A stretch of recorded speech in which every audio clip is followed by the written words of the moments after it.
आज हम श्रील प्रभुपाद जी के बारे में थोड़ा जानेंगे एक वीडियो के थ्रू। और उसके बाद में हम हमारा जो आखिरी टॉपिक है प्रकृति और काल, उसको हम कंप्लीट करेंगे। और कल एक्चुअली गेट टुगेदर था, actually program as per the schedule.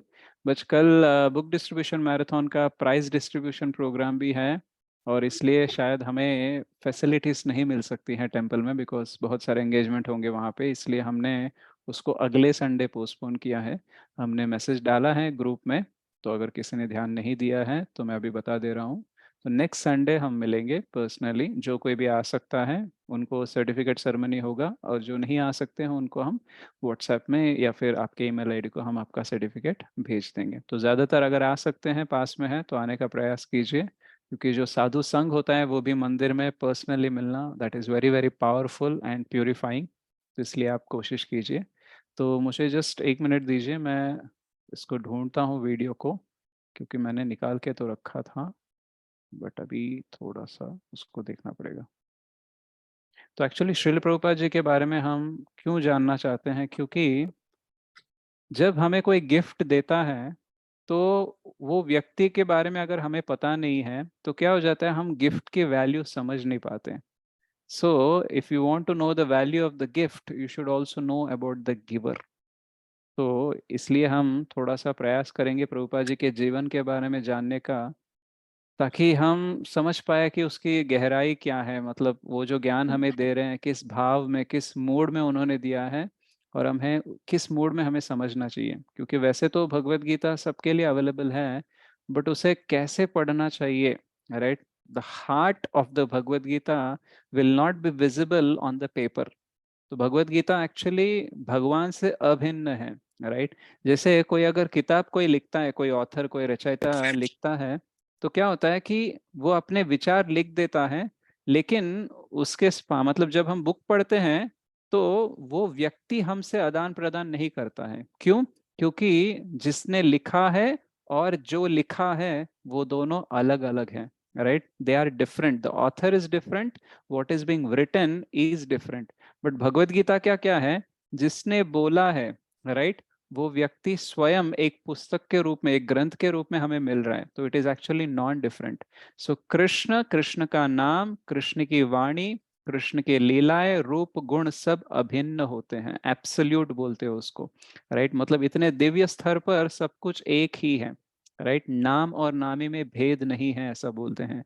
इसलिए भगवत गीता जब आप पढ़ोगे ना, आपके श्रद्धा के अनुसार कृष्णा का आदान प्रदान होगा आपसे। मतलब बहुत लोग भगवत गीता पढ़ लेते लेकिन भक्त नहीं बन पाते। क्यों? क्योंकि किस श्रद्धा के साथ हम भगवत गीता को अप्रोच कर रहे हैं, वो इम्पोर्टेंट है। जैसे अगर आप समंदर में हीरे ढूंढने जाओगे तो हीरे मिल जाएंगे, लेकिन आपको लगता है यार समुंदर में तो सिर्फ तो रेत होती है, सिर्फ नमक होता है, खारा पानी होता है, सिर्फ जानवर होता है। अगर ऐसा करके आप अप्रोच करोगे तो आपको वही मिलेगा। तो जो सोच के आप जा रहे हो वही मिलेगा। जैसे कृष्ण को कल्पतरु बोलते हैं, विश फुलफिलिंग ट्री, वैसे ही भगवत गीता जो उनकी वाणी है वो भी कल्पतरु की तरह ही है। हम जो पूछेंगे वो ही आ जाएगा। अगर आपको लगेगा इसमें कुछ सच्चाई नहीं है, तो आपको इतना ऐसा आदान प्रदान करेंगे कृष्ण कि आपको सच्चाई दिखेगा ही नहीं, राइट? लेकिन अगर आप बोलोगे कि मुझे एग्जैक्टली नहीं पता है वास्तव क्या है क्या नहीं है, बट मैं जानना चाहता हूँ, तो ऐसे ह्यूमिलिटी के साथ हम अप्रोच करते हैं ना, तो भगवत गीता रिवील करती है। इसलिए उसको ओपन सीक्रेट बोलते हैं। आप एक एक श्लोक को एक एक साल तक भी पढ़ सकते हो, राइट? और कैसे भगवान आपके साथ आदान प्रदान करेंगे उसका हम, जैसे मेरे साथ कर रहे हैं वैसे आपके साथ ना करें, जैसे आपके साथ कर रहे हैं वैसे मेरे साथ ना करें। मे भी ऐसा हो सकता है कि आपकी श्रद्धा ज्यादा होगी तो वो बहुत सारी चीजें आपको पता चलेगी लेकिन मुझे नहीं पता चलेगी, क्योंकि कृष्ण देखते हैं कि इसका भाव अच्छा है, तो लेट मी रिवील, राइट? तो इसलिए प्रभुपाद जी को जब हम जानेंगे तब क्या हो जाएगा, क्योंकि प्रभुपाद जी भगवान के बहुत ही प्रिय भक्त हैं, राइट? तो भगवान के जो शुद्ध भक्त होते हैं उनके लिए बहुत प्रिय होते हैं। तो अगर प्रभुपाद जी ने बोला कि देखो ये भक्त प्रयास कर रहा है, कृष्ण आप थोड़ा सा रिवील कर दो, right, secrets of Gita reveal कर दो, तो भगवान कर देंगे, राइट? तो इसलिए जो ऑथर है, यानी जिसने तात्पर्य दिए, हमें टिकाए दिए हैं इस ज्ञान के बारे में, इस श्लोकों के बारे में, उनके बारे में जब हम जानेंगे, उनकी जीवनी देखेंगे थोड़ा सा एटलीस्ट, तो हमें मूड समझ में आ जाएगा और हमें पता चलेगा कि उनका योगदान कितना बड़ा है। राइट? ऐसे ही फ्री में कोर्स मिल गया, ऐसे ही 200-250 रुपए देके हमने भगवद गीता खरीद लिया, हमें ऐसा लगता है। लेकिन उसको समझने के लिए जो कीमत हमें चुकानी है, वो बहुत बड़ी है। और किसने कितनी कीमत चुकाई है, उसके बाद में ही हमें आज ये लैंग्वेज में समझने लायक मिल रहा है। ये हम तभी जान पाएँगे जब जिन्होंने पूरा स्ट्रगल किया, उनके बारे में हम थोड़ा-सा सुनेंगे या फिर पढ़ेंगे। तो हम वो प्रयास करेंगे आपको दिखाने का। तो आप अनम्यूट मत कीजिए अपने आप को, मैं आपको अनम्यूट करने का ऑप्शन भी निकाल दे रहा हूँ। तो आप अच्छे से आराम से इसको पढ़िए, बाकी इधर-उधर कहीं मत देखिए, इसकी वाणी पे आप फ़ोकस कीजिए। मैं माइक अपना रिमूव कर रहा हूँ ताकि आपको आवाज़ सुनने में दिक्कत होती है, तो आप अनम्यूट मत कीजिए क्योंकि नहीं कर सकते हैं। सिर्फ़ चैट बॉक्स में डालिए, अगर वॉइस क्लियर नहीं है, ऐसा है तो। मैं भी चैट में आपको रिप्लाई करूँगा, आवाज़ आ रही है, नहीं आ रही है। फिर वहाँ पे आप रिस्पॉन्ड दीजिए। Have complete focus on this video. उसके बाद में आज का जो टॉपिक है, हम फास्टली कवर करेंगे 9 सवा 9 तक। ठीक है? तो ये आप वीडियो अभी देखिए।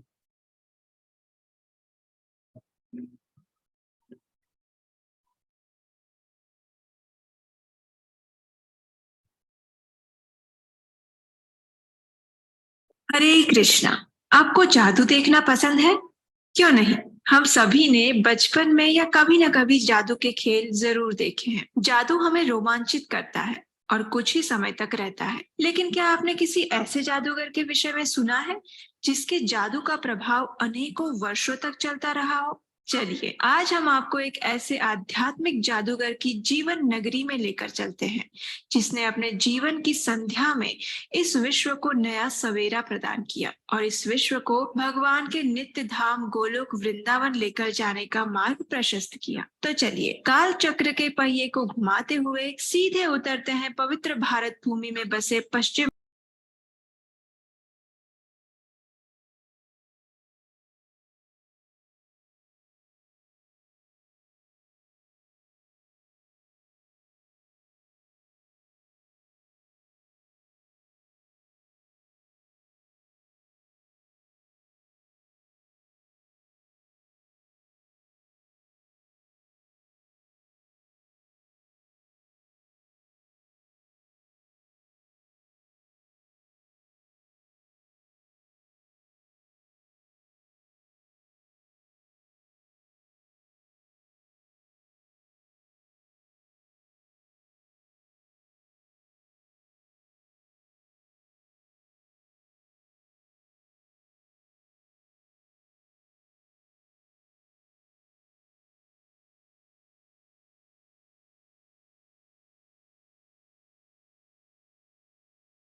गौर मोहन डे के लिए ये भविष्यवाणी एक अगोचर आश्चर्य से अधिक नहीं थी। लेकिन आने वाला समय इस भविष्यवाणी को चरितार्थ करने की तैयारी में लगा हुआ था। गौर विश्व को नया सवेरा प्रदान किया और इस विश्व को भगवान के नित्य धाम गोलोक वृंदावन लेकर जाने का मार्ग प्रशस्त किया। तो चलिए, काल चक्र के पहिए को घुमाते हुए सीधे उतरते हैं पवित्र भारत भूमि में बसे पश्चिम बंगाल के कोलकाता शहर में। बात है 1 सितंबर 1896 की। आदि गंगा के तट पर मिट्टी की दीवारों से बना और खपरेल से ढका हुआ एक छोटा सा घर था। जन्माष्टमी के अगले दिन इस घर के सभी सदस्य नंद उत्सव की तैयारी कर रहे थे और उतने में घर के एक कमरे से किसी औरत के चिल्लाने की आवाज आई। घर की सभी महिलाएं उस दिशा में दौड़ी और कुछ समय बाद उसी कमरे से एक नवजात शिशु के रोने की मधुर गूंज सुनाई दी।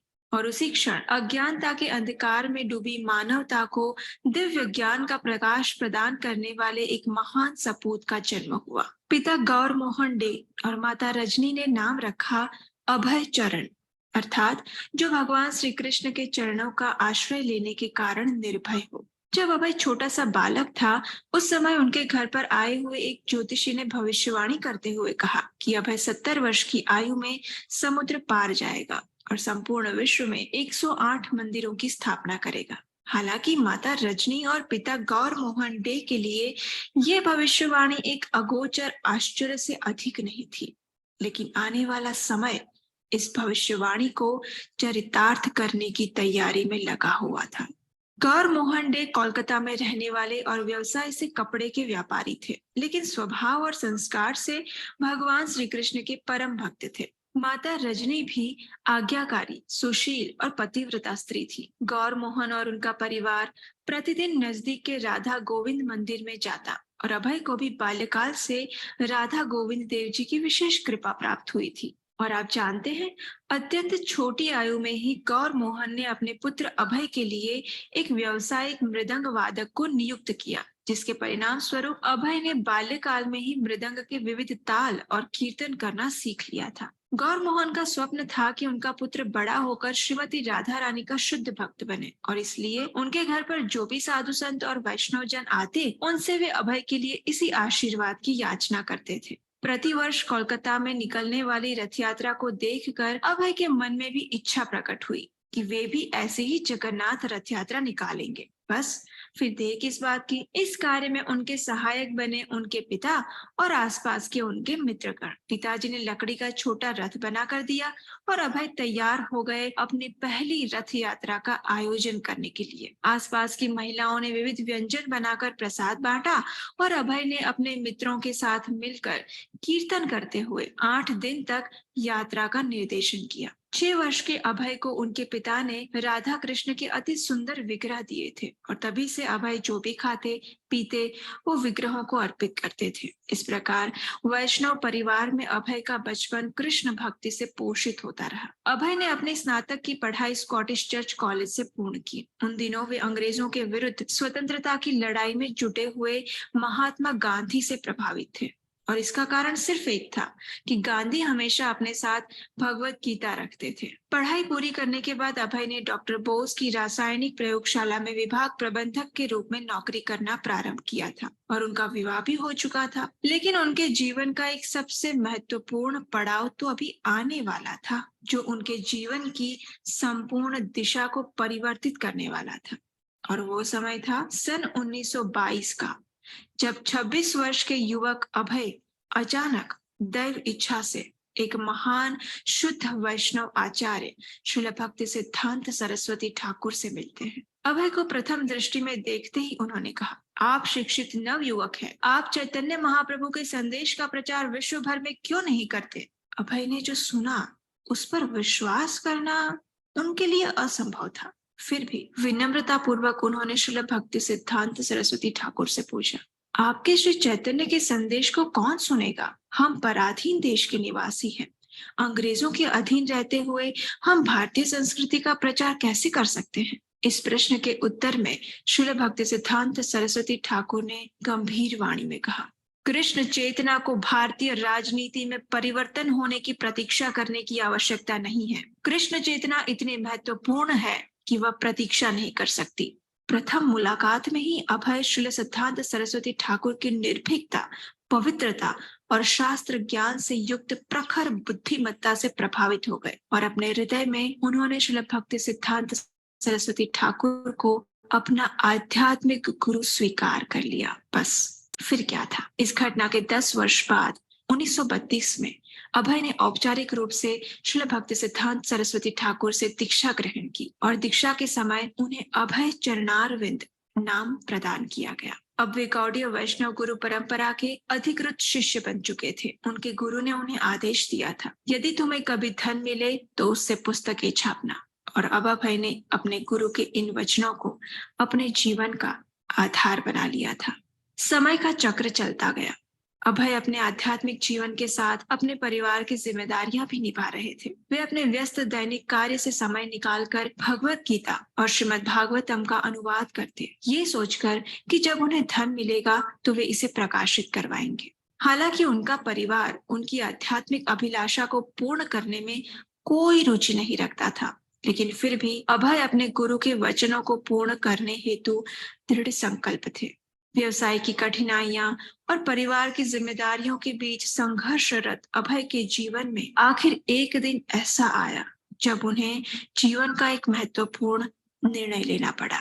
एक दिन जब अभय अपने व्यवसाय से वापस अपने घर पर आए तो उन्होंने देखा कि वे जिस भगवत गीता का अनुवाद कर रहे थे, वे उनकी हस्तलिखित पांडुलिपि उनकी मेज पर नहीं पड़ी हुई थी। उन्होंने इधर उधर देखा, शायद कहीं और रख दी हो।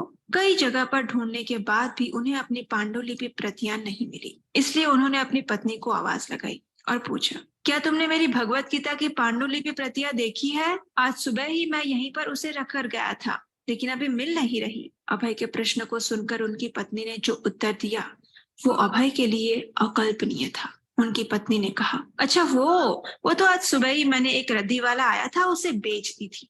ये सुनकर अभय के पैरों तले से जमीन खिसक गई। फिर भी हिम्मत करते हुए उन्होंने पूछा, आखिर क्यों तुमने ऐसा किया? तो पत्नी ने उदासीनता पूर्वक कहा, क्योंकि मुझे चाय और बिस्कुट खरीदने थे। ये सुनकर अभय के सिर पर जैसे वज्रपात हुआ। उनके लिए इस बात को स्वीकार करना असंभव था कि कोई व्यक्ति केवल चाय जैसे तुच्छ नशे के लिए भगवत गीता जैसे महान ग्रंथ की बहुमूल्य प्रतिलिपियों को बेच सकता है। और आखिर क्यों ना हो। अभय ने रात रात भर जाग कर उन पांडुलिपियों को तैयार किया था, उनका अंग्रेजी भाषा में अनुवाद किया था, तात्पर्य लिखे थे और अब बस वे प्रकाशन के लिए जाने ही वाली थी। ऐसे में सिर्फ एक चाय के लिए उसे रद्दी में दे देना, ये बात उनके लिए असह्य थी। इस कड़वे घूंट को गले से उतारते हुए आखिर उन्होंने अपनी पत्नी को एक आखिरी सवाल पूछा, तुम्हें चाय चाहिए या मैं? अभय के इस प्रश्न में गंभीरता के साथ एक अगोचर दृढ़ संकल्प था। पत्नी ने सहजता पूर्वक कहा, मुझे चाय चाहिए, मैं उसके बिना नहीं रह सकती, बस।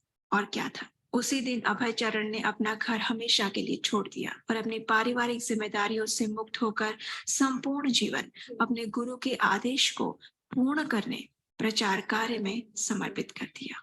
अनेक विपरीत परिस्थितियों का सामना करते हुए आखिर अभय चरणारविंद ने 17 सितंबर 1959 के दिन केशव जी गौड़ीय मठ में भक्ति प्रज्ञान केशव महाराज से संन्यास दीक्षा प्राप्त की और उनका नाम पड़ा अभय चरणारविंद भक्ति वेदांत स्वामी महाराज। और उसके बाद उनके संघर्ष और दृढ़ संकल्प की एक और यात्रा प्रारंभ हुई। भक्ति वेदांत स्वामी के गुरु महाराज ने प्रथम मुलाकात में ही उन्हें पाश्चात्य देशों में जाकर अंग्रेजी भाषा में कृष्ण भावनामृत का प्रचार करने का आदेश दिया था। उसे वे भूले नहीं थे। अनेक कठिनाइयों और संघर्ष के मध्य भक्ति वेदांत स्वामी ने श्रीमद् भागवतम के 3 खंडों का अनुवाद और प्रकाशन पूर्ण किया था और वे भगवत दर्शन पत्रिका भी चला रहे थे। आखिर 13 अगस्त 1965 के दिन 69 वर्ष की आयु में अभय चरणारविंद भक्ति वेदांत स्वामी अपने जीवन के एक और महत्वपूर्ण पड़ाव की ओर निकल पड़े। वे जलदूत नामक एक छोटे भारवाहक जहाज से अमेरिका जाने के लिए निकल पड़े थे।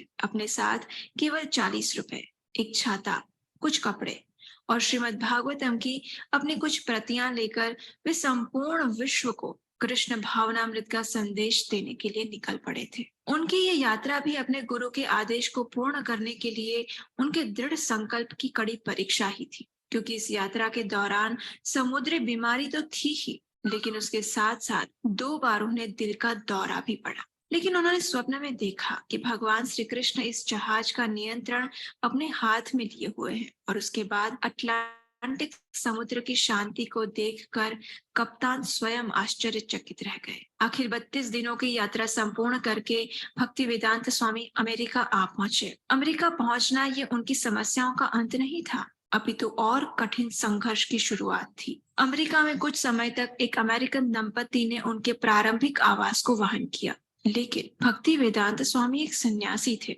और वे यहाँ कृष्ण भावनामृत का प्रचार करने के लिए आए थे, इसलिए एक स्थान पर रहना उनके लिए संभव नहीं था। केवल श्री कृष्ण पर आश्रित रहकर अपने गुरु महाराज के आशीर्वाद सिर पर धारण करके वे न्यूयॉर्क के लिए निकल पड़े। न्यूयॉर्क में प्रारंभिक दिन उनके लिए अत्यंत कठिन रहे। जहां भी उन्हें अवसर मिलता वे भगवत गीता के ऊपर प्रवचन देते। अमेरिका में उस समय हिप्पी समाज के युवक जो कि जीवन के लक्ष्य की खोज में थे, उन्होंने श्रील प्रभुपाद जैसे संत को पहले कभी नहीं देखा था और ना ही कृष्ण भावनामृत के विषय में सुना था, लेकिन वे सभी इस पवित्र और शुद्ध वैष्णव सन्यासी से प्रभावित अवश्य थे। इस प्रकार श्री कृष्ण की कृपा और उनके गुरु महाराज के आशीर्वाद से धीरे धीरे हिप्पी समाज के कुछ गंभीर युवक युवतियां उनके पास भगवत गीता का प्रवचन सुनने के लिए आने लगे। भक्ति वेदांत स्वामी ने उन्हें कृष्ण भावनामृत और कृष्ण भक्ति का पवित्र ज्ञान प्रदान किया और कुछ समय बाद उनमें से कुछ भक्तों को दीक्षा प्रदान की। उनके शिष्य उन्हें प्रेम से श्रील प्रभुपाद के नाम से बुलाते हैं। श्रील प्रभुपाद और उनके शिष्यों ने कुछ समय पश्चात न्यूयॉर्क के लोअर ईस्ट साइड में एक स्थान प्राप्त किया, जहां आधिकारिक रूप से इस्कॉन यानी अंतरराष्ट्रीय कृष्ण भावनामृत संघ की स्थापना हुई। श्रील प्रभुपाद ने अपने कुछ शिष्यों को विश्व के विभिन्न कोनों में कृष्ण भावनामृत का प्रचार करने हेतु भेजा। और बस ये तो मात्र एक छोटी सी शुरुआत थी। अगले 12 वर्षों के अंदर कृष्ण कृपा मूर्ति अभय चरणारविंद भक्ति वेदांत स्वामी श्रील प्रभुपाद ने 10,000 से अधिक शिष्यों को दीक्षा प्रदान की और कृष्ण भावना का प्रचार करने हेतु विश्व की 14 बार परिक्रमा की। और इतना ही नहीं, अपने बचपन की भविष्यवाणी को सार्थक करते हुए उन्होंने संपूर्ण विश्व में अलग अलग देशों में 108 से अधिक मंदिरों की स्थापना भी की। इसी मर्यादित समय में उन्होंने अनेक गुरुकुल, विद्यालयों और गौशाला एवं कृषि क्षेत्रों की स्थापना भी की। विश्व इतिहास में सर्वप्रथम बार श्रील प्रभुपाद के ही कारण भगवान श्री जगन्नाथ अपने पूरी धाम से बाहर आए और संपूर्ण विश्व के महानगरों में उनकी रथ यात्राएं आयोजित की गई। आपको आश्चर्य होगा, लेकिन इसी समय के दौरान उन्होंने 51 पुस्तकों का अनुवाद किया और उसका प्रकाशन भी करवाया। और इतना ही नहीं, आज उनकी पुस्तकों का 28 से अधिक भाषा में अनुवाद हो चुका है और संपूर्ण विश्व के कोने कोने में विविध भाषाओं में उनके आध्यात्मिक ग्रंथ पढ़े जाते हैं। और आपको ये जानकर अधिक आश्चर्य होगा कि ये सारे कार्य उन्होंने 70 वर्ष से 81 वर्ष की आयु के मध्य किए, जब सामान्यतया लोग निवृत्ति स्वीकार कर लेते हैं। आखिर 14 नवंबर 1977 को वृंदावन के कृष्ण बलराम मंदिर में उन्होंने अपने इस भौतिक देह का त्याग किया। उनकी समाधि वृंदावन में श्री कृष्ण बलराम मंदिर में है तथा उनकी पुष्प समाधि पश्चिम बंगाल के मायापुर में स्थित है। जगत गुरु श्रील प्रभुपाद एक ऐसे व्यक्तित्व है, एक ऐसे आध्यात्मिक जादूगर है, जिन्होंने अत्यंत कम समय में अज्ञान रूपी भौतिकतावादी अंधकार में डूबी हुई मानव सभ्यता को जगाया, झिझोड़ा और उन्हें कृष्ण चेतना का वो अमृत पिलाया जिससे वे अपनी वास्तविक पहचान को पुनः प्राप्त करके भगवान के आध्यात्मिक धाम वापस लौट सकते हैं। यदि श्रील प्रभुपाद के जीवन चरित्र ने आपको प्रभावित किया है तो आज ही इस वीडियो को अधिक से अधिक लोगों तक पहुंचाइए। इससे आपका तो सम्मान बढ़ेगा ही, लेकिन साथ साथ हमारी वैदिक सभ्यता के राजदूत समान श्रील प्रभुपाद के जीवन से अन्य करोड़ों लोगों को भी प्रेरणा मिलेगी। यदि आप श्रील प्रभुपाद जी के जीवन चरित्र के विषय में और अधिक विस्तार पूर्वक जानना चाहते हैं तो हमें नीचे कमेंट बॉक्स में जरूर लिखिएगा। हम आपके लिए श्रील प्रभुपाद के जीवन चरित्र पर आधारित एक और नई श्रृंखला लेकर आएंगे। हरे Krishna.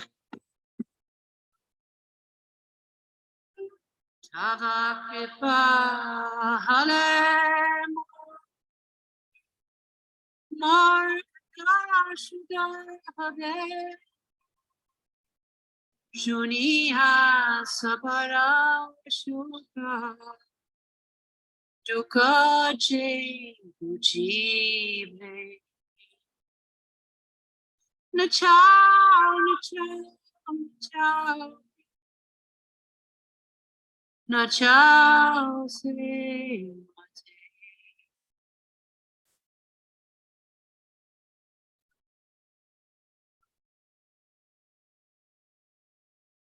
Akhi Vedanta Ebe Sarva Akhi Vedanta Ebe Sarva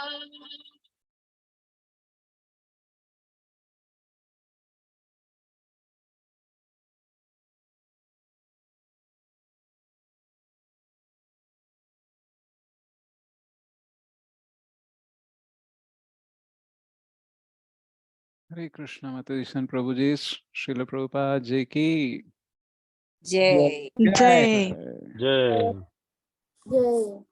अगर आप विस्तृत रूप में उनसे और ज्यादा जय। जानना चाहते हैं तो प्रभुपाद जी का एक मूवी भी है, मैं उसका लिंक शेयर करता हूँ ग्रुप में, अगर आप देखना चाहते हो तो देख सकते हैं। 48 मिनट्स का भी है और 1-1.5 घंटे का भी है। ओके, तो हम आगे बढ़ते हैं। तो प्रभुपाद जी ने बहुत मेहनत की है और 70 वर्ष के आयु के बाद में उन्होंने जो मतलब ऐसी भक्ति की क्रांति फैलाई है, उसकी वजह से हम जैसे लोग भी आज भक्त बन रहे हैं, राइट। तो फिर आज हम प्रकृति के ऊपर और काल के ऊपर थोड़ी सी चर्चा करेंगे। तो प्रकृति कैसी होती है और कितनी मुश्किलें होती हैं, हम श्रील प्रभुपाद जी के जीवनी से भी देख सकते हैं कि इनकी उनकी स्वयं की पत्नी ने सिर्फ चाय के लिए भगवत गीता को मतलब रद्दी में बेच दिया, राइट। तो मतलब कैसा प्रभाव चलता है हमारे चेतना के ऊपर प्रकृति का, कि हम समझ नहीं पाते हैं कि चाय ज्यादा मूल्यवान है या फिर भगवत गीता। और हम कभी कभी कंप्लेंट करते रहते हैं ना कि देखो मैं तो भक्त बनना चाहता हूँ लेकिन मेरे घर वाले मेरी बात नहीं सुनते हैं, या फिर मेरी परिस्थिति अच्छी नहीं है। तो प्रभुपाद के जीवन में भी बहुत सारी ऐसी परिस्थिति थी, उनके पत्नी उनके बच्चे भी उतने सपोर्टिव नहीं थे, उनके बिजनेस में भी बहुत लॉस आया था, राइट। सो बहुत कुछ स्ट्रगल किया, लेकिन उनके पास एक मिशन था कि मेरे गुरु महाराज ने बोला था कि पाश्चात्य देश में और पूरे विश्व भर में भगवत गीता का प्रचार होना चाहिए। श्री चैतन्य महाप्रभु जी का मिशन का जो है उसका स्प्रेड होना चाहिए। तो फिर उनके पास पर्पस था। सो वैसे ही हमारे पास अगर पर्पस होगा तो नॉलेज और जो कुछ भी एम्पावरमेंट चाहिए, रिसोर्सेज चाहिए, वो सब सप्लाई होते रहेंगे। तो आज हम प्रकृति के बारे में थोड़ा जानेंगे ताकि हम समझ पाए कि हमें इस जीवन में कैसे जीना है। जैसे अगर हम भारत देश से अमेरिका चले जाते हैं तो फिर अमेरिका में क्या रूल्स एंड रेगुलेशंस है, और वहाँ पे क्या कायदे कानून चलते हैं, ड्राइविंग कहाँ से करना है, अगर पढ़ाई करना है तो क्या चाहिए, जॉब करनी है तो कौन सा वीज़ा चाहिए। तो ये सारी जानकारी जब हम लेते हैं तब जाके हम अमेरिका में अच्छे से सेटल हो सकते हैं। वरना क्या हो जाएगा, अगर हम समझेंगे अरे मैं भारत में तो मैं बाई तरफ से चलाता था तो मैं यहाँ पे भी वैसे ही चलाऊंगा, अगर हमने ऐसा सोच लिया तो क्या हो जाएगा, बहुत सारा फाइन गिरेगा, ड्राइविंग लाइसेंस कैंसिल हो जाएगा, हम कहीं नहीं जा पाएंगे। और ऊपर से हमें लगा कि इंडिया में मैं रहता था तो मुझे कोई पासपोर्ट नहीं पूछता था, कोई वीज़ा नहीं पूछता था, यहाँ पे क्यों पूछ रहे हैं, राइट।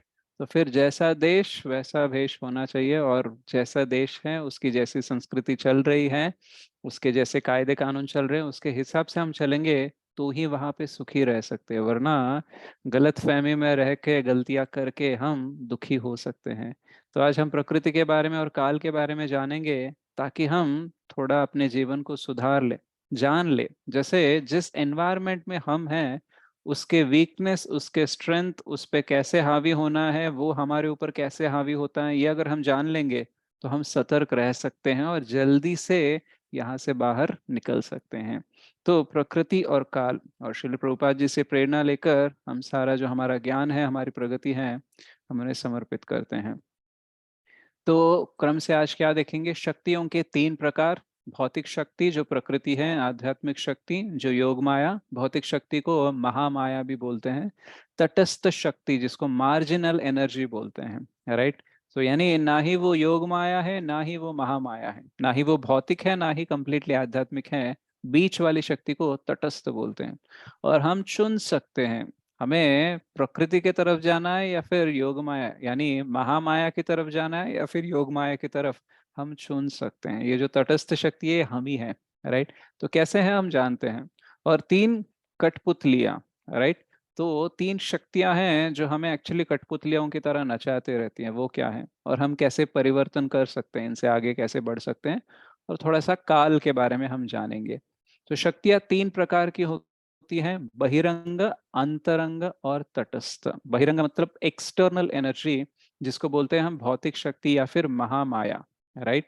और इसको बोलते हैं बहिरंग शक्ति। और है अंतरंग शक्ति जो योग माया भी बोलते हैं, आध्यात्मिक शक्ति, गॉड्स इंटरनल पोटेंसी बोलते हैं इसको। और तीसरा है तटस्थ यानी सीमांत। तटस्थ क्यों बोल रहे हैं, क्योंकि इसके पास ऑप्शन होता है, या तो राइट में जाए या तो लेफ्ट में जाए। यानी ये भौतिक भी बन सकता है और ये कंप्लीटली आध्यात्मिक भी बन सकते हैं, ये चॉइस होता है। तो हम थोड़ा सा आगे जानेंगे ये कैसे होता है। तो भौतिक शक्ति जो है ये प्रकृति की सृष्टि करने के लिए होती है, राइट। इसको जो बोलते हैं जनरली, जब भी हम माया का वर्ड यूज करते हैं तो we are referring to Mahamaya, right. तो इसको महत तत्व से ये सृष्टि बनती है, राइट। तो इसलिए महत मतलब मटीरियल है पूरा, राइट। तो इसमें जीव कैसे आता है, भगवान की वजह से आते हैं, और भगवान इसमें शक्ति देती हैं इस जग को चलाने के लिए, इसकी सृष्टि करने के लिए। बट इसमें क्या होता है, इसमें जड़ पदार्थ ज्यादा होता है। जो भी हम देख रहे हैं जैसे अर्थ, वाटर, फायर, एयर, एथर, पंचभूत जो होते हैं ये जड़ है, राइट। इसमें जीवन नहीं होता, इसमें चेतना नहीं होती है, राइट। लेकिन ये सबसे कोई संगठित हो जाए और उसमें जीव आ जाता है तो उसमें चलन आ जाता है। तो इसलिए हम देखते हैं इस भौतिक जगत में कुछ चलने लायक, कुछ चेतना लायक चीजें होती हैं और कुछ चीजों में चेतना नहीं होते हैं, राइट। कुछ चीजों में चेतना होने के बावजूद भी वो स्थिर रहते हैं और कुछ चलते रहते हैं। तो इसको बोलते हैं चर एंड अचर। जैसे हम या फिर पशु पक्षी एक जगह से दूसरी जगह जा सकते हैं, लेकिन पेड़ एक ही जगह पे रहते हैं, राइट। तो क्या उसमें चेतना नहीं है, जीवन नहीं है उसमें? है, लेकिन वो एक जगह से दूसरी जगह जा नहीं सकते। और हम में चेतना है, हम में लाइफ है, and we can move from here to there. So चर अचर, तो ये दोनों की सृष्टि होती है। और बहुत सारे जड़ पदार्थ होते हैं, जैसे हो गया पर्वत, हो गया पत्थर, हो गया पानी, हो गया। तो इसमें क्या होता है, ये जड़ बोलते हैं, राइट। तो इन सब का मिश्रण करके ये भौतिक जगत की सृष्टि होती है। अब सवाल आता है कि ये भौतिक जगत की सृष्टि करने की आवश्यकता क्या है, राइट। तो एक्चुअली हमारे कुछ इच्छाएं हैं जो आध्यात्मिक जगत में पूरे नहीं हो सकते, राइट। इसीलिए भौतिक जगत की सृष्टि करनी पड़ती है भगवान को, राइट। एक्चुअल में देखा जाए तो इसको आगे जाके हम देखेंगे, we call this world as Devi Dham. इसको देवी धाम बोलते हैं, और जो देवी है वो दुर्गा देवी है, और उनको जेलर बोलते हैं। और इस पूरे प्रकृति को, ये पूरा जो भौतिक प्रपंच है, इसको जेल बोलते हैं, राइट। तो हमारी स्थिति कैसे है? जल से बाहर छटपटाती हुई मछली की तरह है। जैसे मैंने बोला था कल या परसों के क्लास में कि मछली को आप पानी से बाहर निकालोगे तो वो ऐसे गिड़गिड़ा के मर जाएगी, उसको कितना भी कुछ दो, राइट। तो हमारा क्या है, हम आध्यात्मिक जगत से बिलोंग करते हैं, वहां के हैं, लेकिन यहाँ पे आ गए इसलिए हम यहाँ पे दुखी रहते हैं। तो इसका कैसा मिश्रण होता है, कैसे इसकी सृष्टि होती है, और क्यों हम पीड़ित रहते हैं, थोड़ा थोड़ा सा हम जानेंगे। तो एक्चुअली भौतिक संसार में सृष्टि कार्य के नियमित होते हैं। मतलब यहाँ पे सृष्टि होती है सजीव और निर्जीव, जैसे मैंने बोला जड़, और जिसके पास जीव है, चेतना है, और चर और अचर, मूवेबल एंड इमूवेबल, भगवान भगवान के संरक्षण में कार्यरत होते हैं, राइट। तो भगवान बोलते हैं 9.10 में भगवत गीता में कि मया अध्यक्षेण प्रकृति ही श्रूयते सचराचरम हेतुनानेन कौन्तेय जगत विपरिवर्तते। तो माया अध्यक्षेण, मेरे सुपरविजन में ये सृष्टि होती है, और इसका चलते रहते हैं क्रिएशन, मेंटेनेंस और डिस्ट्रक्शन, ये तीनों भी इसका साइकिल चलते ही रहता है, राइट। तो ये क्रिएट क्यों करना पड़ता है, मेंटेन क्यों करना पड़ता है, डिस्ट्रॉय क्यों करना पड़ता है? क्योंकि सारे जीवों की इच्छाओं के अनुसार उनका जीवन बिताने के लिए जो फैसिलिटीज क्रिएट करनी पड़ती है, तो वो सारा अगर जब हम समझेंगे तब हमें पता चलेगा कि हाँ, ये क्रिएशन का टाइम होता है, इतना टाइम रखना पड़ता है, मेंटेन करना पड़ता है, और इसको एक टाइम के बाद में डिस्ट्रॉय करना पड़ता है, राइट। तो एक्चुअल में यहाँ पे इसको जेल क्यों बोलते हैं? क्योंकि जीवेर स्वरूप होए कृष्णेर नित्यदास, राइट। तो हमारा नेचुरल स्वभाव क्या है? सेवक बनने का। लेकिन जब सेवक स्वामी बनना चाहता है, राइट, और किसी और के ऊपर कंट्रोल करना चाहता है, तो वो इच्छा एक गलती की तरह है, राइट। तो जैसे हम कोई गलती करता है तो उसको हम जेल में डालते हैं, राइट। तो वैसे ही ये भौतिक जगत पूरे जगत का जेल का पार्ट है। जैसे एक सिटी में अच्छे से शॉपिंग मॉल्स भी होते हैं, स्विमिंग पूल भी होते हैं, स्कूल्स भी होते हैं, मंदिर भी होते हैं, उसके साथ साथ जेल भी होते हैं, राइट। तो एक्चुअली गवर्नमेंट नहीं चाहती है कि जेल भर जाए, राइट। लेकिन अगर लोग गलतियां करते रहेंगे तो उनको सुधारने के लिए कोई जगह होनी चाहिए ना। तो जेल केवल शिक्षा देने के लिए नहीं है, दंड देने के लिए नहीं है, बट जेल सुधारने के लिए है। मतलब तुमने गलती की है तो तुम्हें सजा मिलेगी, तो तुम्हें समझना चाहिए, देखो मैं गलती करूंगा तो सजा मिलेगी, मेरी ऐसी फ्रीडम छीनी जाएगी, इसलिए मुझे ऐसी गलती नहीं करना चाहिए। ये समझने के लिए जेल होता है। इसलिए कभी कभी हम देखते हैं किसी को 20 साल की सजा हो जाती है, लेकिन 7 साल बाद में ही वो सदाचार के रूप में वो छूट भी जाता है। कुछ कैदी होते हैं जो अच्छे से रिफॉर्म हो जाते हैं, तो गवर्नमेंट को भरोसा आता है कि चलो ये अभी अच्छा इंसान बन गया है, इसने अपनी गलती समझ ली, अब आगे से ऐसी गलतियां नहीं करेगा। ऐसा अगर हम उनको देते हैं विश्वास हमारे बिहेवियर के थ्रू, देन जेल से हम रिहा हो सकते हैं, राइट। सो वैसे ही हम यहाँ पे भगवान से बहिर्मुख होकर आ गए, राइट। तो बहिर्मुख होने के कई कारण हो सकते हैं।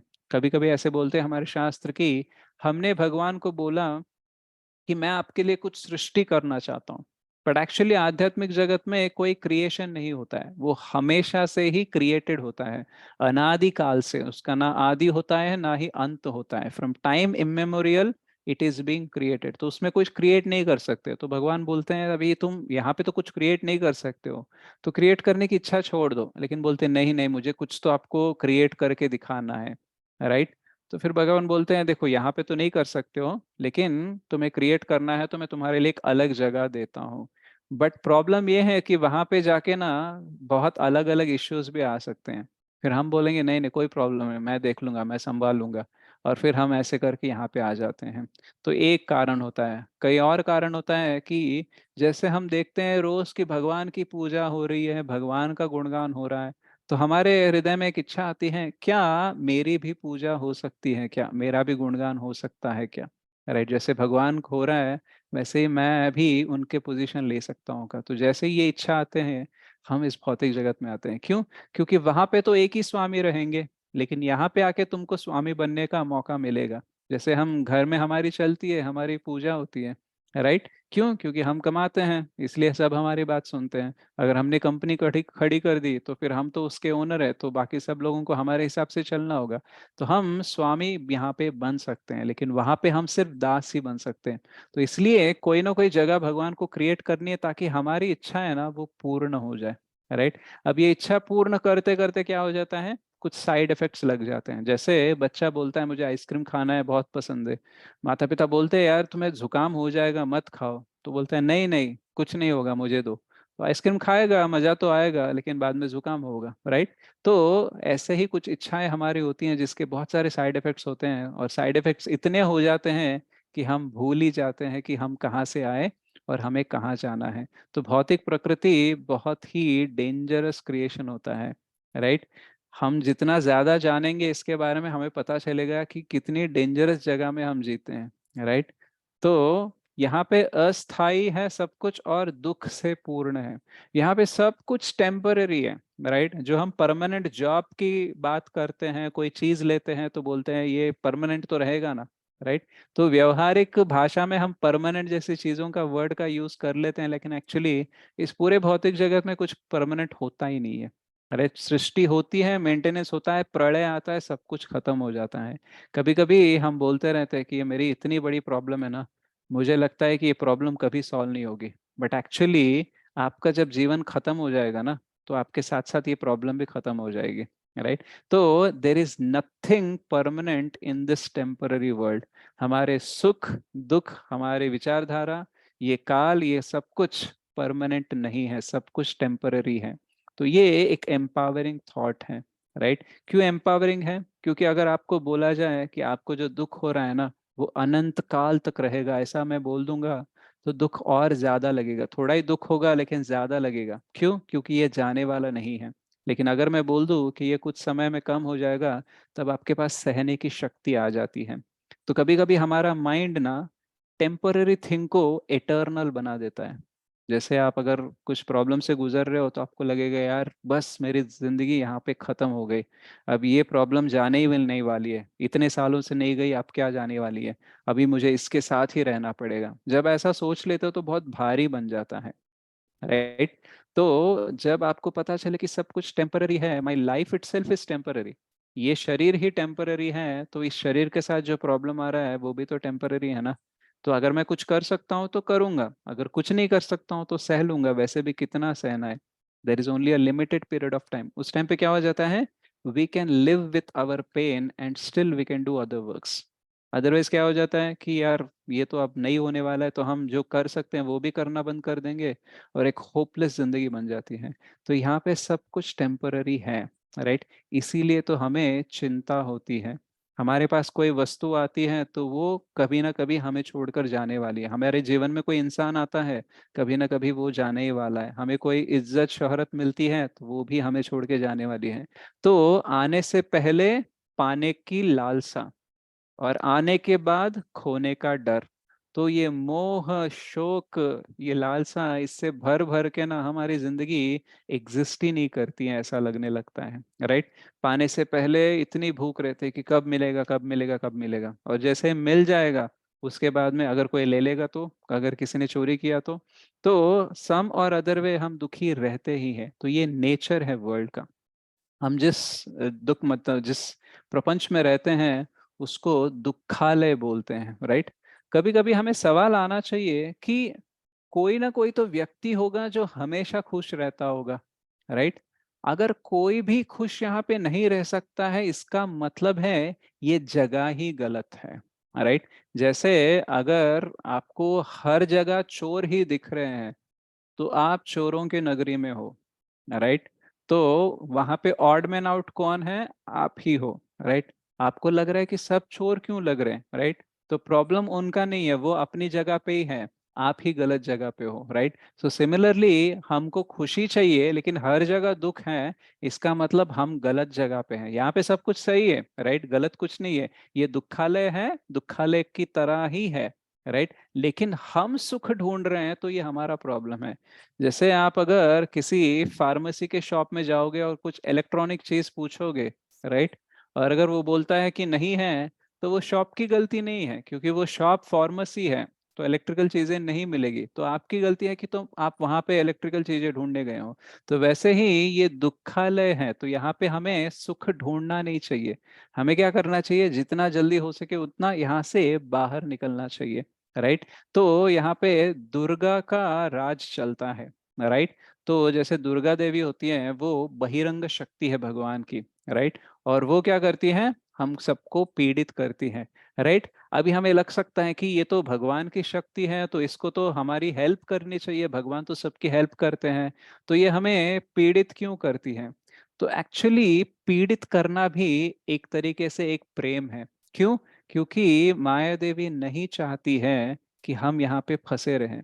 अगर हमें यहाँ पे सुकून और आराम मिलते रहेगा तो किसी ना किसी दिन हमको दुख का सामना करना ही पड़ेगा। इसलिए अगर हमें आपको हमेशा दुख दूंगा, राइट। अभी सिंपल सी बात मैं बोलता हूँ, कभी कभी ना कुछ लोग चाहते हैं कि हम उनसे दूर हो जाएं, राइट। तो वो हमें हमेशा एहसास दिलाने का प्रयास करते हैं कि हम वहाँ पे अनवांटेड हैं, मतलब वो हमारे साथ नहीं रहना चाहते, हमारा संग उन्हें नहीं चाहिए। तो क्या करते हैं, जब भी हम मिलेंगे ना, इतना इग्नोर करेंगे, इतना इंसल्ट करेंगे, इतना कुछ ऐसा बोलेंगे जिससे हम छोड़कर उन्हें निकल जाए, राइट। कभी कभी कंपनी में भी बॉस इतना सताते रहता है कि हमें पता लग जाता है कि ये चाहता नहीं है कि मैं कंपनी में कंटिन्यू करूँ, राइट। तो एक्चुअली ये मतलब बॉस का हो गया या फिर कोई और व्यक्ति जो हमें बाहर निकालना चाहता है, दूर करना चाहता है, उसमें कुछ मैलिवलेंट डिजायर हो सकते हैं, मतलब कुछ स्वार्थी हो सकता है। लेकिन यहाँ पे जो बहिरंग शक्ति है, ये एक्चुअली निस्वार्थ होकर भगवान की सेवा कर रही है। महामाया या फिर दुर्गा देवी का एक और नाम है वैष्णवी जनमोहिनी। वैष्णवी मतलब एक्चुअली भगवान की सेवक। वैष्णव यानी जो पुरुष होता है उसको वैष्णव बोलते हैं, जो माता जी होते हैं उसको वैष्णवी बोलते हैं, राइट। तो दुर्गा माता तो एक्चुअली वैष्णवी है और वो जनमोहिनी है। मतलब जनरली वैष्णव क्या करते हैं? भगवान के पास लेके जाते हैं प्रेम से, राइट। तो यहाँ पे दुर्गा देवी क्या करती है? आपको मार मार कर भगवान के पास भेजते रहती है। यहाँ पे रहने लायक जगह नहीं है, यहाँ पे मत रहो, भगवान के पास चले जाओ, राइट। तो हमें एक्सपीरियंस के तौर पे सिखाना चाहती हैं। तो उनकी सेवा ही एकदम अद्भुत है कि दिखने में नेगेटिव दिखती है। हम बात भी बहुत बार कर लेते हैं कि भगवान के पास आप ध्यान नहीं कर पा रहे हो, स्मरण नहीं कर रहे हो, क्योंकि माया का आपका पीड़ित कर रही है, ऐसा बोलते रहते हैं। तो नेगेटिव टर्म्स में बोलते हैं, but actually she is doing service only, right. तो इसलिए यहाँ पे भगवान हमें पीड़ित करके छोड़ नहीं देना चाहते। अगर ये श्लोक पढ़ोगे, दैवी ही एष गुणमयी मम माया दुरत्यय मामेव ये प्रपद्यन्ते मायाम एताम तरन्ति ते।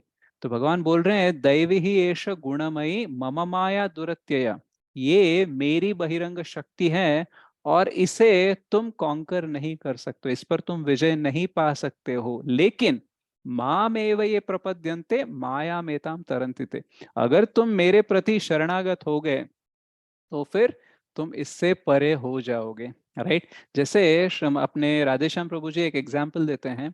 जैसे मान लो आप अपने दोस्त के घर जा रहे हो और आपके दोस्त के घर में एक बहुत बड़ा कुत्ता है, जो कि एक्चुअली शेर की तरह ही है। कुछ कुत्ते होते हैं जो मतलब शेर की तरह ही होते हैं, बहुत भारी होते हैं, राइट। तो मान लो आपने गेट खोलकर गए अंदर और वो भौंकते हुए आपके पास आए ना, तो हार्ट अटैक भी आ सकता है, ऐसे कुत्ते भी रहते हैं कुछ, राइट। तो अगर वो कुत्ता आपकी तरफ दौड़ रहा है और आप कुछ नहीं कर सकते हो क्योंकि वो बहुत पावरफुल होता है, लेकिन पीछे से एक आवाज आते हैं, hey Robbie, stop there, he is our friend, बस कुत्ता क्या करता है, रुक जाता है वहीं पे, नहीं रुक राइट। जाता। तो किसने कंट्रोल किया, मालिक ने कंट्रोल किया, राइट। तो माया देवी के मालिक कौन है, भगवान है। इसलिए जब हम भगवान के संपर्क में आते हैं, माया देवी का प्रभाव कम हो जाता है।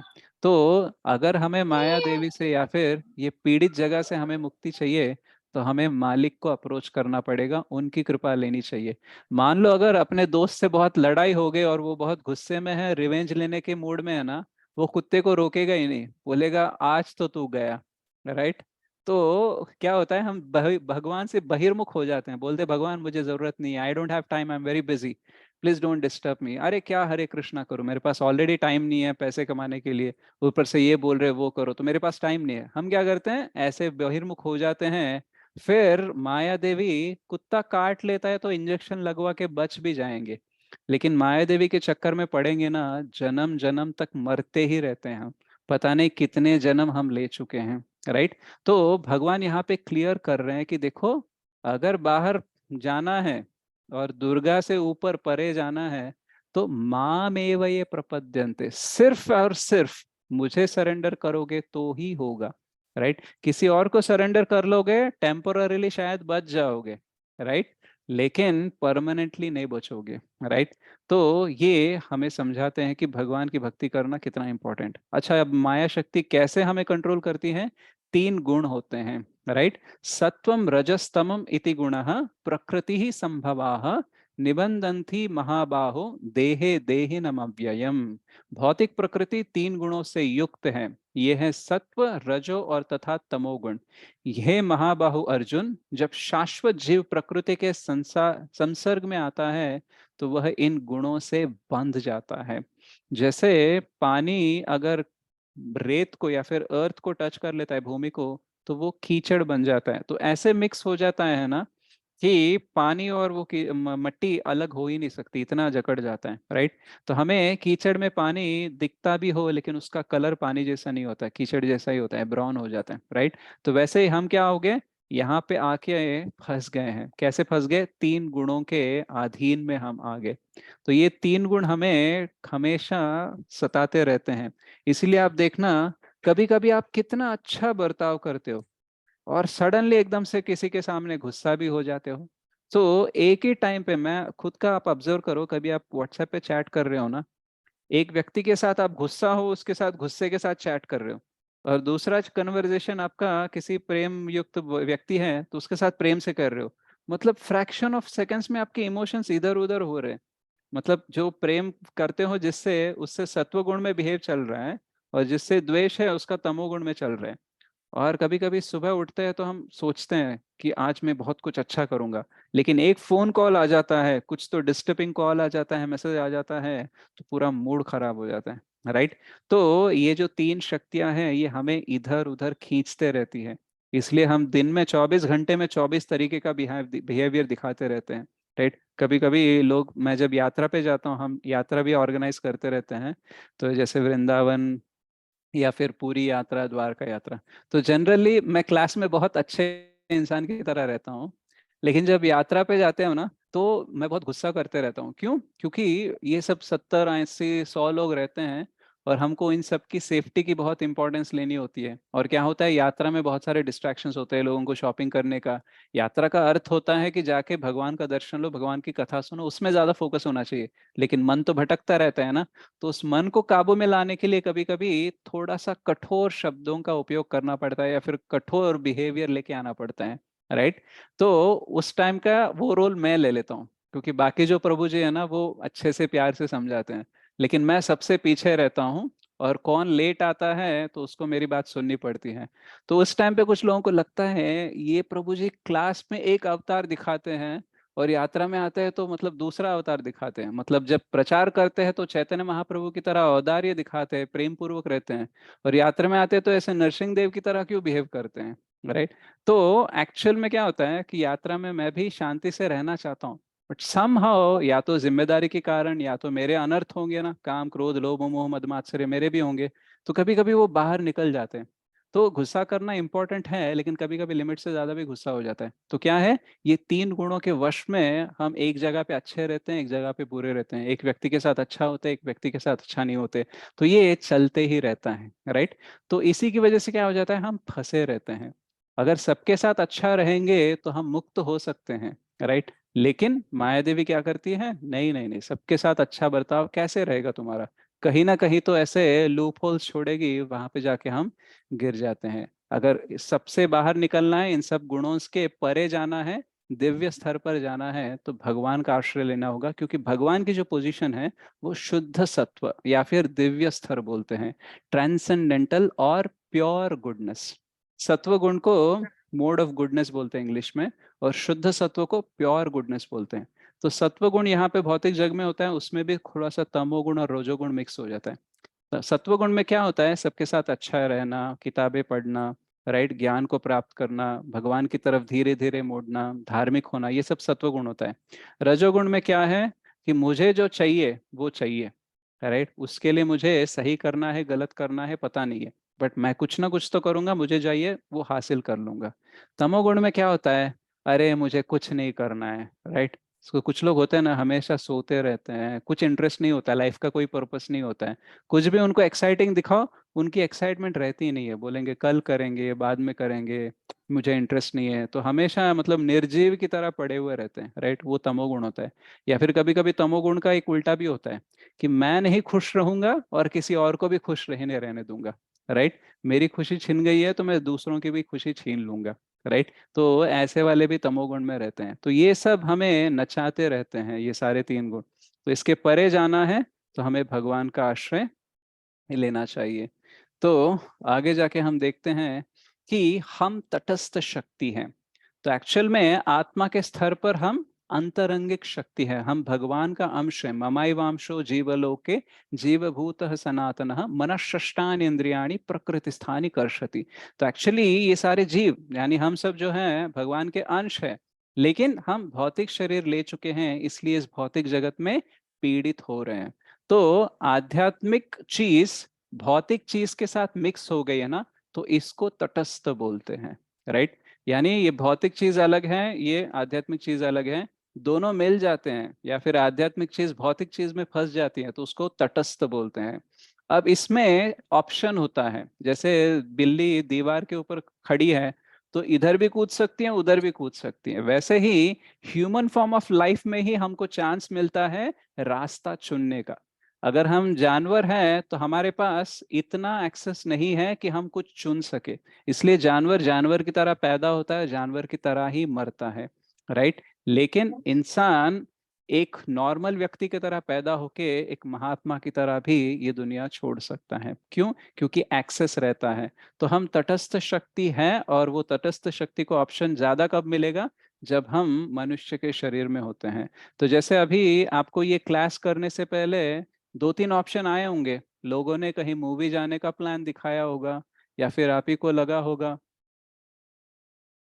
9:30 सांग हो 9:30,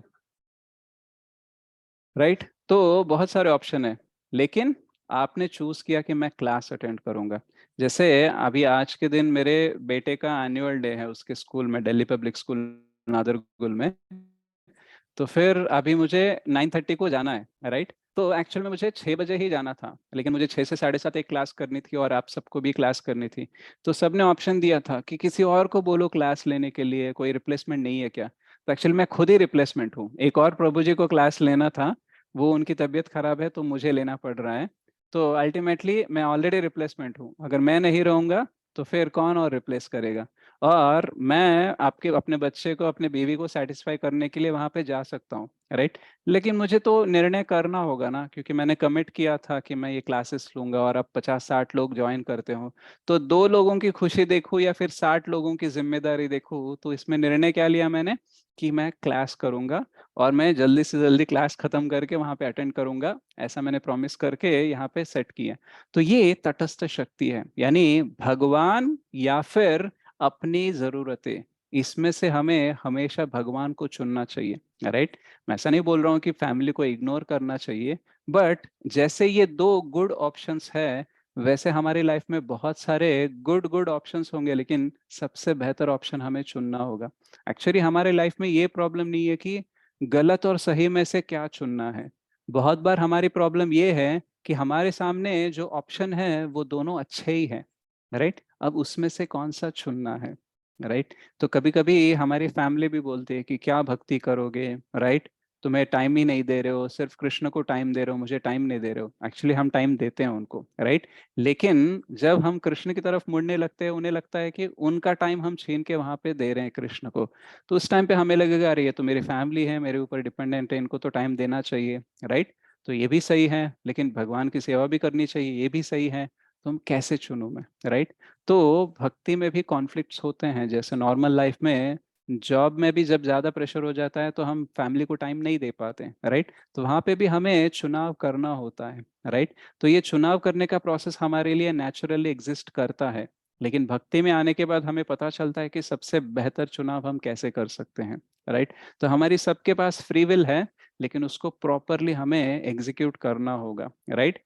तो एक डिसीजन हम लेंगे, तो जैसे मैं अगर बोल दूं कि मैं ये क्लास अटेंड करूंगा, तो वो ऐसा नहीं है कि मेरी वाइफ और मेरा बेटा कंप्लीटली सेटिस्फाइड रहेंगे, राइट। इवन मैं 9:30 के बाद भी जाऊंगा ना, the still may have a feeling कि तुमको हमसे ज्यादा तो क्लास की पड़ी है, वो बोल सकते हैं, राइट।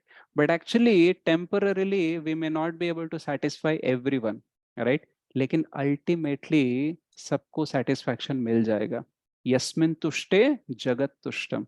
जब हम कृष्ण को सेटिस्फाई करने के लिए, उनकी सेवा करने के लिए कोई चॉइस लेते हैं, तो टेम्पररीली हो सकता है कि थोड़ी सी उलझन आ जाए, बट एक्चुअली ओवरऑल देखा जाए ना, तो कृष्ण सबको बैलेंस करते हैं। जैसे मैंने बोला था पहले दिन कि तू मेरे काम में तो मैं तेरे काम में, तू अपने काम में तो मैं अपने धाम में। तो भगवान इतने केयरफुल होते हैं कि हम उनके लिए कुछ करते हैं ना, तो वो बहुत कुछ हमारे लिए करते हैं। लेकिन टेम्पररी लेवल पे हमें समझ में नहीं आता, बट अल्टीमेटली जैसे जैसे आगे बढ़ेंगे हमें पता चलेगा कि actually choosing God is always the best option. Though it may appear like not so good option, but it is always the best option. तो हम तटस्थ शक्ति है, हमें चुनना चाहिए हमेशा भगवान की तरफ मुड़ने का।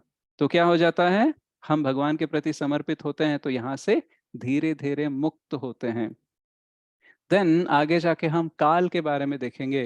तो सब कुछ काल चक्र में चलते रहते हैं, जैसे दिन है, रात है, सुबह है, शाम है, राइट। और एक युग के बाद एक युग आते ही रहता है, पहले सत्य युग, बाद में त्रेता युग, बाद में द्वापर युग, बाद में कलयुग, फिर से सत्य युग।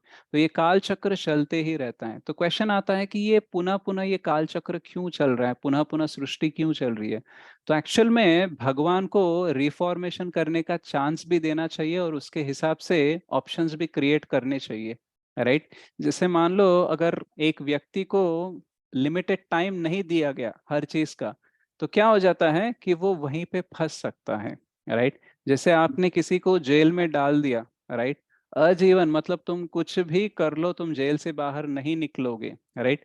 ऐसा अगर बोल दिया तो वो कभी रिफॉर्मेशन की तरफ सोच ही नहीं सकता, क्योंकि मैं कुछ भी करूंगा तो भी मुझे जेल में ही रहना है, तो मैं क्यों सुधरूं, राइट। लेकिन उसको अगर बोला जाए कि इस नियमित समय तक तुम्हें यहाँ पे रहना होगा, लेकिन अगर तुम सुधर गए तो यहाँ से तुम बाहर निकल सकते हो, तो there is a time frame अगर रखा जाएगा, तो उससे क्या होता है, उससे ग्रोथ होता है, राइट। तो भगवान हर लाइफ टाइम में कुछ कुछ कर्म ही हमको देते हैं, क्योंकि सारे कर्म एकदम से दे देंगे तो रिफॉर्मेशन नहीं हो पाएगा। जैसे मान लो सिंपल एग्जांपल, आप अगर जिम जा रहे हो, राइट, पहले दिन ही आपने अगर 50 किलो उठा लिया, तो आपकी बॉडी बढ़ना तो दूर, आपकी कमर टूट जाएगी, राइट।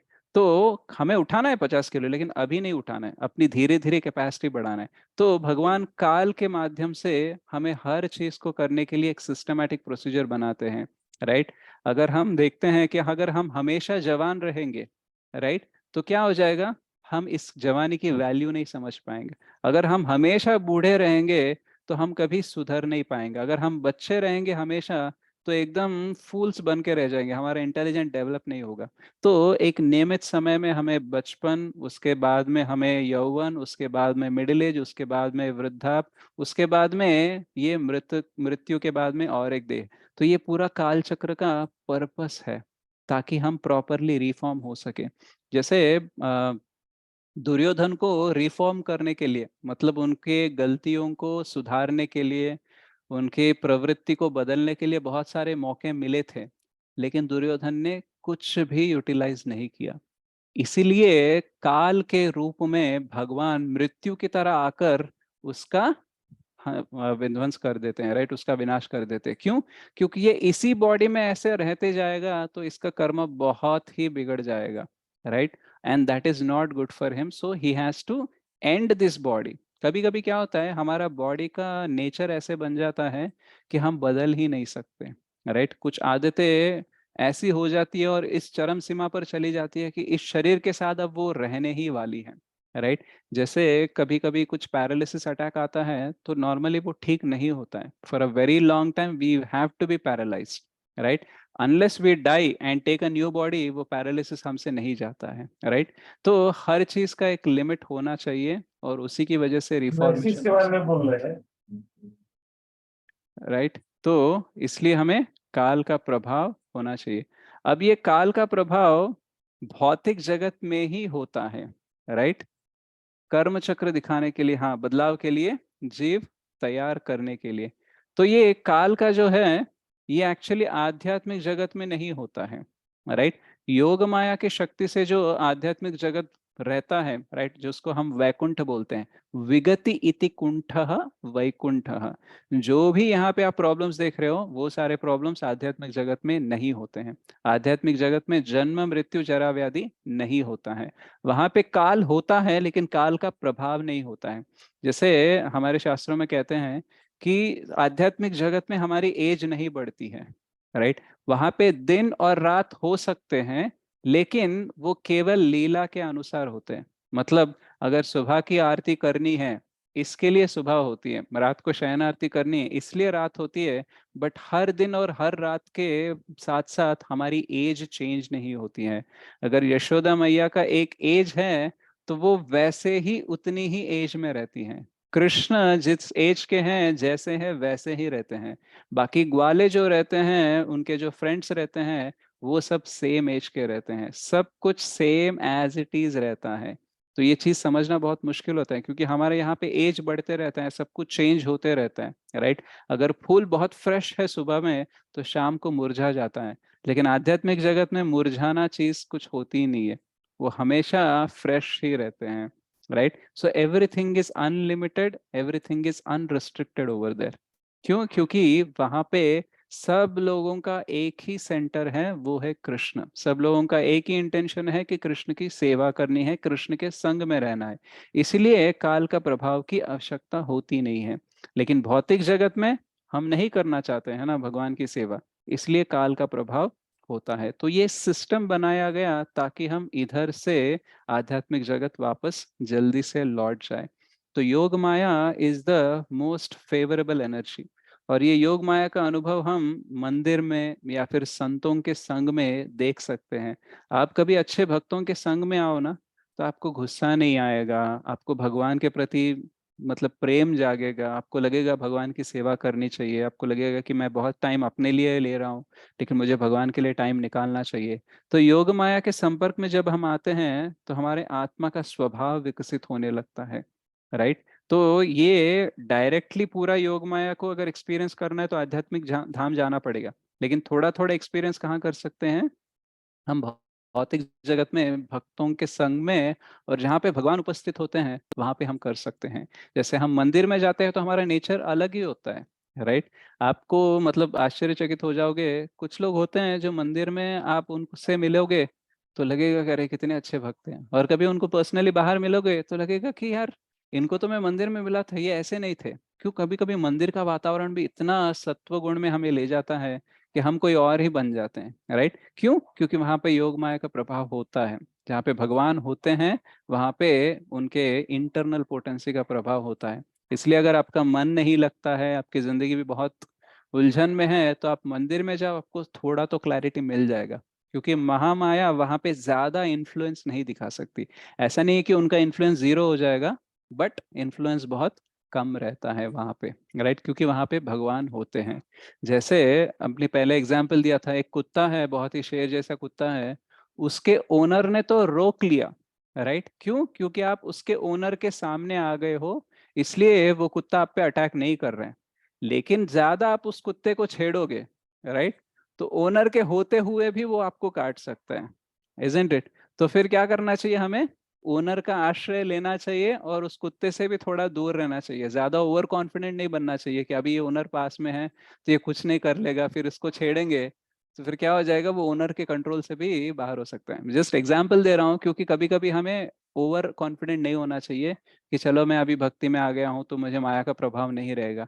फर्स्ट थिंग, हम भगवान के प्रति पूर्ण रूप से समर्पित नहीं होते हैं। धीरे धीरे से हमारा समर्पण शरणागति बढ़ते रहता है। इसलिए जैसे जैसे हमारी शरणागति बढ़ेगी वैसे वैसे इफेक्ट कम हो जाएगा। जितनी ज्यादा शरणागति उतना इफेक्ट कम, जितना कम शरणागति उतना इफेक्ट ज्यादा होता है, राइट? तो आज अगर आप बहुत पीड़ित हैं, क्यों? आपकी कोई शरणागति नहीं है। लेकिन जैसे जैसे आपकी शरणागति बढ़ेगी, आप भगवान का आश्रय लेते रहेंगे, उनकी सेवा करते रहेंगे, नाम जपते रहेंगे, कथा सुनते रहेंगे, अध्ययन करते रहेंगे भगवान के बारे में, माया का इफेक्ट धीरे धीरे से कम हो जाएगा, राइट? हम देख सकते हैं क्लास में जब हम बैठते हैं तो हम एक जैसे होते हैं, क्लास के बाद में एक जैसे होते हैं, राइट? मंदिर में जाते हैं तो एक जैसे होते हैं, बाहर निकलते हैं तो एक जैसे होते हैं। तो ये प्रभाव देखकर ही समझ जाओगे कि एक्चुअली हम तटस्थ शक्ति हैं। हमारे पास ऑप्शन है, भगवान को चूज करें या फिर भौतिक जगत को चूज करें। तो योगमाया शक्ति हमें वैकुंठ तक पहुंचा सकती है, और वहां पे सब कुछ स्थायी है और आनंद से भरपूर है।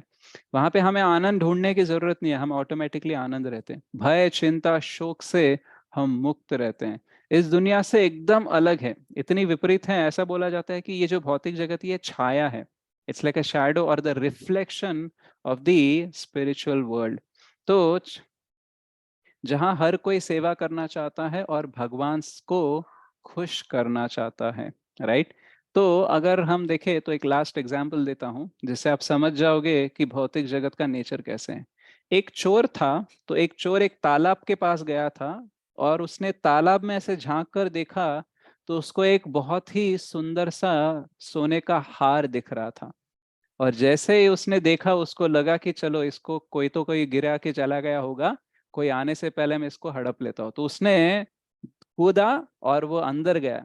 लेकिन वो जहाँ की जितनी भी गहराई में गया उसको वो दिखा ही नहीं है।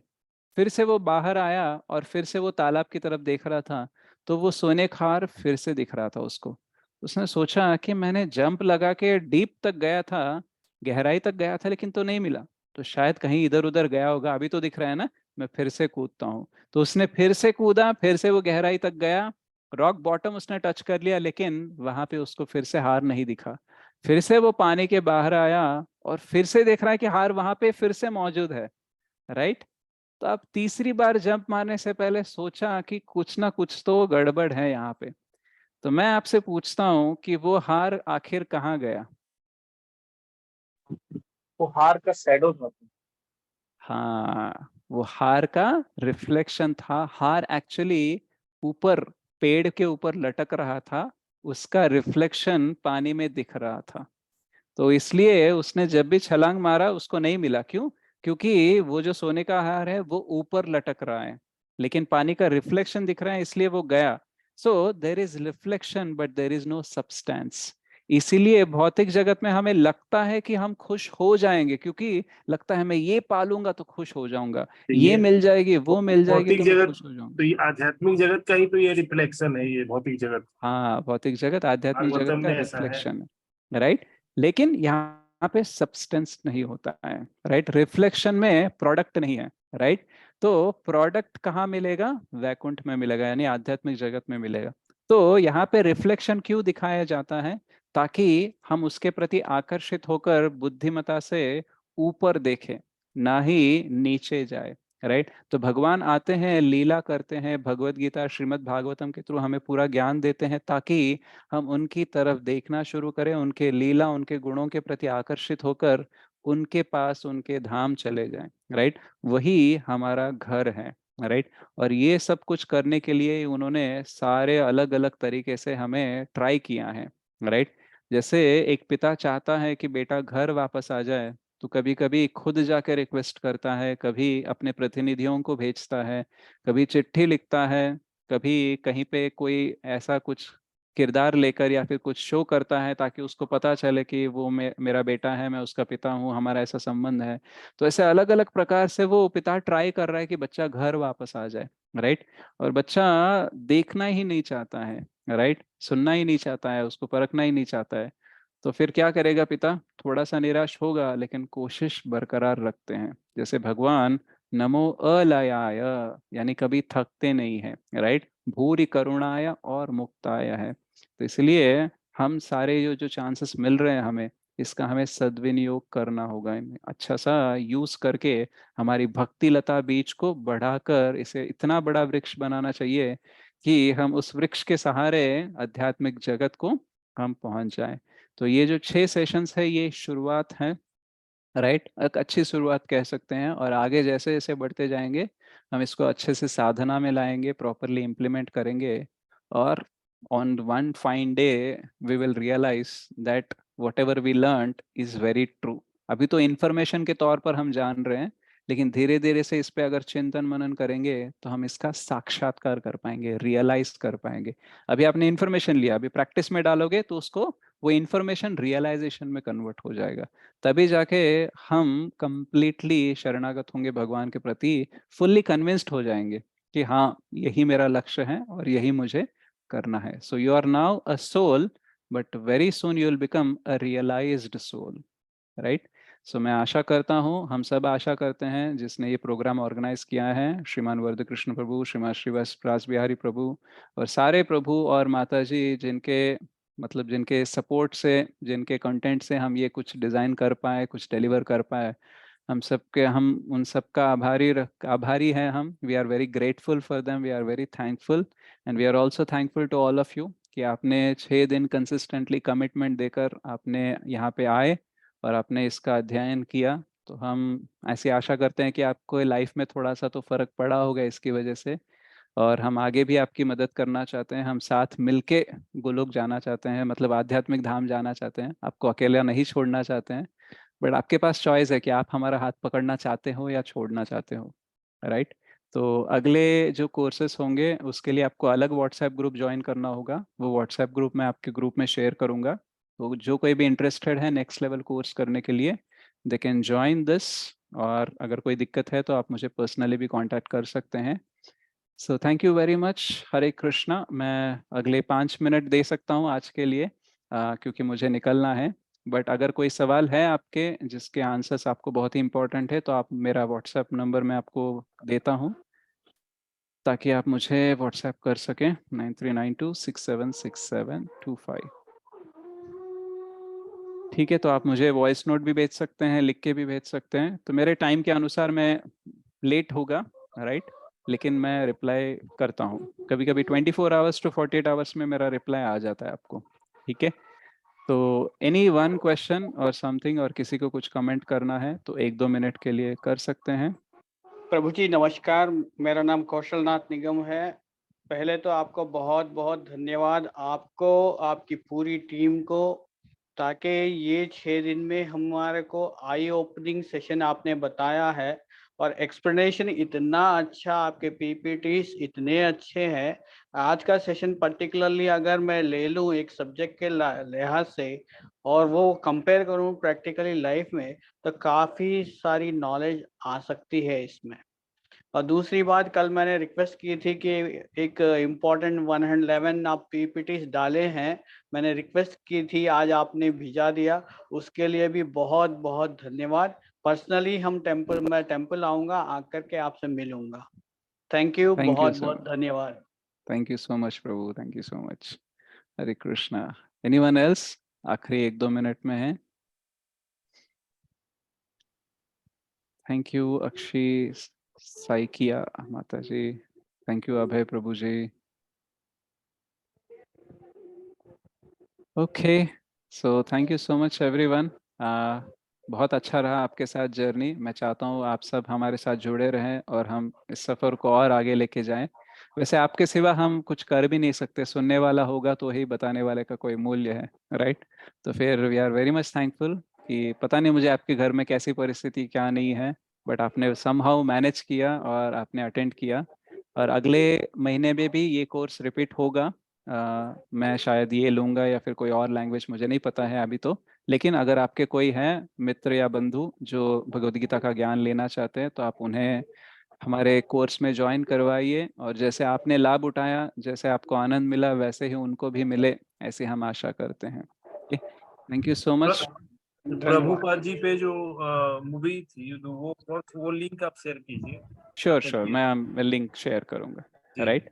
अगर मैं कुछ चीज़ भूल जाता हूँ शेयर करना तो आप मुझे पर्सनल व्हाट्सएप पे फॉलो अप कीजिए। I will definitely share. Okay, जी, जी। धन्यवाद Prabhu ji. Thank you so much. Hare Krishna. ACR6 is so useful for our life, day-to-day life. Thank you माता जी, So very useful for us, for all of us. Really. Thank you माता ji, thank you so much. प्रभु जी आज बोलने के लिए इच्छा नहीं हो रही है, पर बहुत थोड़ा सा हार्ड फील हो रहा है प्रभु जी। फिर भी जो भी आपने किया है उसके लिए मैं बहुत बहुत आभारी हूँ आपका। एक minute. Thank you so much Prabhu. So हम फाइनली एक मंत्र बोल देते हैं और 3 टाइम्स हरे कृष्ण महामंत्र बोल के हम इसको एंड करते हैं। वांछा प्रभु जी। कल्पतरुभ्यश्च वाञ्छाकल्पतरुभ्यश्च कृपा सिंधुभ्य एव च कृपा सिन्धुभ्येव च पतितानां पावनेभ्यो पतितानां पावनेभ्यो पावनेभ्यो वैष्णवेभ्यो नमो नमः। वैष्णवेभ्यो नमो नमः। हरे कृष्णा कृष्ण कृष्ण कृष्ण हरे कृष्ण हरे हरे हरे हरे राम राम राम हरे हरे। हरे कृष्णा कृष्ण कृष्ण हरे हरे हरे राम राम राम हरे हरे। हरे कृष्णा कृष्ण कृष्ण हरे हरे हरे राम राम हरे हरे। श्री राधा मदन मोहन जी की जय। श्री श्री जय। गौर निताई की जय। जय। जय जगन्नाथ, जय। जय बलदेव, जय सुभद्रा माई जय। की जय। श्रीमद् भगवद गीता की जय। श्रील प्रभुपाद जय। जी की जय। समवेत जय। गौर भक्त वृंद की जय। निताई जय। गौर प्रेमानंदे। हरि हरि बोल। हरि हरि बोल। श्री हर्ष प्रभु की जय। हरि हरि बोल। बोल। श्री हर्ष प्रभु की हरि हरि बोल। Thank you. Good night. Hare Krishna. Hare Krishna. Hare Krishna. Hare Krishna प्रभु ji. Hare Krishna. Hare thank you. Krishna. Good night.